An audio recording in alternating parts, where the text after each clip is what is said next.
You're watching Newsday TV. Thanks for joining us. I'm Ken Bufa.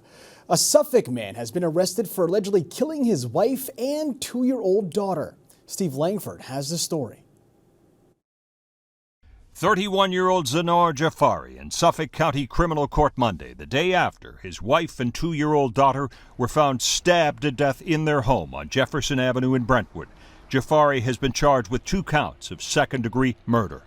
Police were called to the scene here at 4:40 Sunday afternoon. I was here when it happened. I spoke to the police yesterday. I was in the backyard reading. Tricia Green lives right next door but heard nothing Sunday other than raw grief later coming from inside the house. We heard some screaming from a female, which I imagine is perhaps another woman that lived in the home. Green says she never suspected something like this might happen to her neighbors or one of their children. Very sweet, very kind, loved my dog. In court, the prosecutor said there was a history of domestic violence and alleged the defendant was fighting with his wife just prior to the fatal stabbings. At this point, we're unaware of any. We believe him to be a loving and compassionate father. Defense attorney Lawrence Cara entered a not guilty plea for his client and called the events somewhat inexplicable. He loved his wife. He interacted always with his children in a sincere and fatherly fashion. The child and the mother were very, very nice people. This neighbor stopped by the crime scene Monday to extend her sympathy to the family. That little angel, because I call my angel, he's now in heaven. Zanor Jafari is being held in custody without bail. Steve Langford for Newsday TV. Just awful. Now, a swimmer has been rescued after treading water for 5 hours. Here's a photo of 63-year-old Dan Ho. Police say the Copeg man went for a swim at Cedar Beach at 5 o'clock this morning. He was pulled into open water by a current. He then found a broken fishing pole in the water and tied his shirt to it to flag down passing boaters. Well, it worked because 2 boaters spotted the man and pulled him on board. Ho was treated for hypothermia and brought to the hospital. And the suspected Gilgo beach killer is due back in court tomorrow. Rex Heuermann pleaded not guilty to killing 3 women earlier this month. Right now, the Massapequa Park man is being held without bail at the Suffolk County Jail.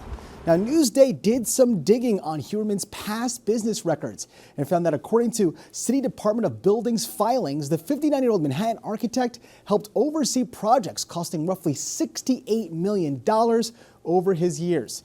Now, with some clients from Long Island, too, including a chain of group homes headquartered in Lake Success. Now, to read more of the breaking developments, go to the Gilgo investigation. Go to Newsday.com, click Get More below the Newsday TV video box. And Paul Reubens, the actor who played Pee Wee Herman, has died. Reubens' publicist said he died on Sunday night after a 6-year struggle with cancer that he did not make public. He was 70 years old. Now, in a statement released with the announcement of his death, Reubens said his fans should, quote, accept my apology for not going public with that would have been facing for 6 years. He also said in his quote, I enjoyed making art for you. And there's a final vote tomorrow for the proposed expansion of Jake's 58 Casino. Islandia Village officials will vote on a plan that includes a new building and additional parking. Now, if approved, the expanded facilities are expected to open in 2025. And some commuters got the taste of a new fare hike this morning. A software mistake charged some bus and subway commuters the new fare that is not supposed to kick in for another 3 weeks. Now, commuters said they were charged $2.90 when using OMNY to pay their fare, 15 cents higher than the current $2.75 price. Now, an MTA spokesperson said the company responsible for OMNY implemented software changes too early. The hike did not affect fares on the LIRR. Barring any technical issues, the fares will take effect on August 20th. And some Long Islanders are struggling to make ends meet with the current high cost of living. Newsday TV's Macy Eglin has a story in this Newsday exclusive series, Feeling the Squeeze.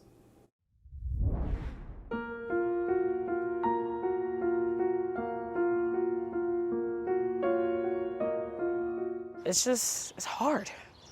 I don't see it getting easier. Christina Etienne of Freeport is feeling the financial squeeze, like many other Long Islanders her age.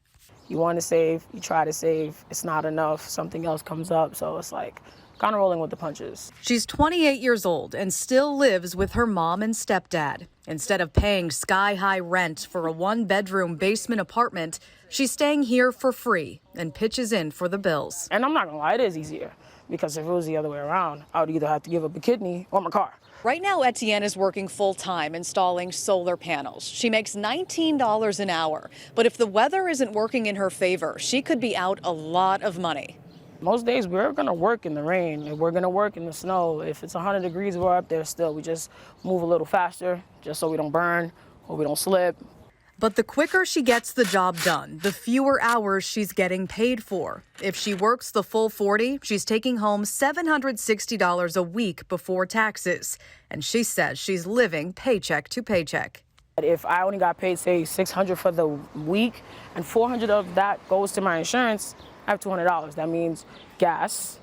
If my phone bill is due, I have a dog, so he needs food. She says the cost of living here is preventing people her age from starting independent lives. We all want the same things that our parents had, our grandparents had, where we can have kids at 25 and have a mortgage at 25 and be okay, you know, and we can feed those kids without a problem. Right now, it's like even if you had one kid, it's tight. With expenses piling up, she says many young Long Islanders feel forced to leave and move to a state where they can get more bang for their buck. Etienne says she is considering it and trying to come up with a game plan. I can't just move there and just figure it out. It's not 2000.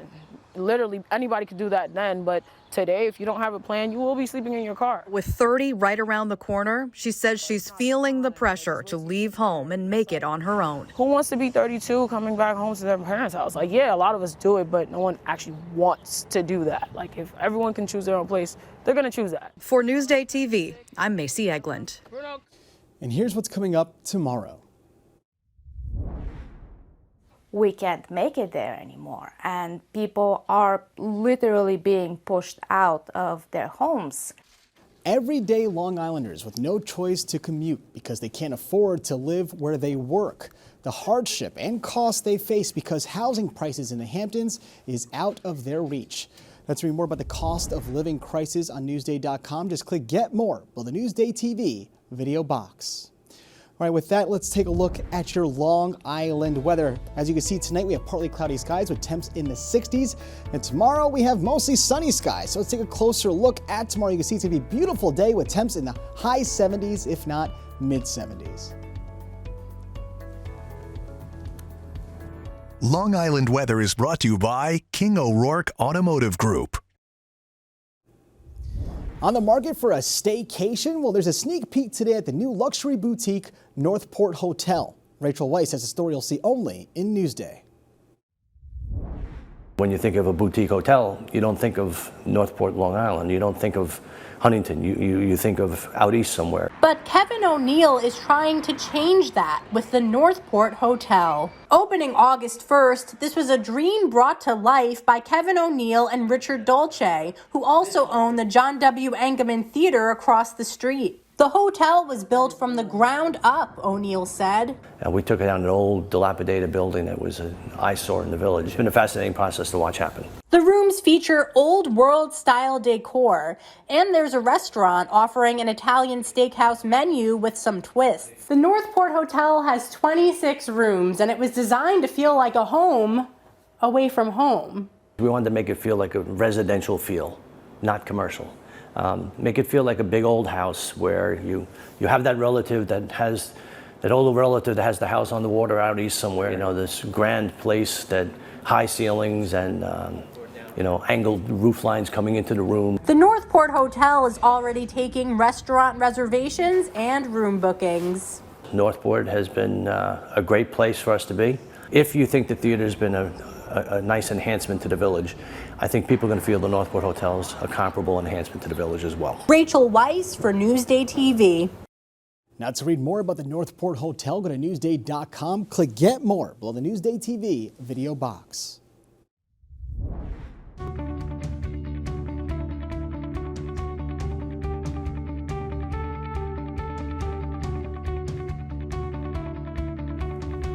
The city by the sea. Whether you want an active day of biking on the boardwalk or just want to relax and catch a sunset, Newsday TV's Macy Eglin takes us to Long Beach in today's destination downtown.